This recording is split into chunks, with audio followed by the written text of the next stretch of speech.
जिला किश्तवाड़ के इलाका बांजवा में ईद के रोज रसोई गैस सिलेंडर धमाके में मकान खाकस्तर हो चुका है।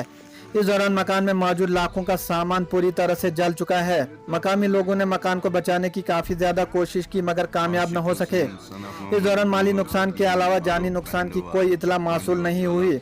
बताया जा रहा है कि सिलेंडर धमाके से आग की वारदात हुई है। मकान मालिक की शनाख्त आशिक हुसैन कीन वल्द मोहम्मद अनवर कीन साकना बांडवा तहसील बांजवा जिला के किश्तवाड़ के तौर पर हुई है। पेश है हमारी नुमाइंदा मोहम्मद अशफाक की एक खास रिपोर्ट।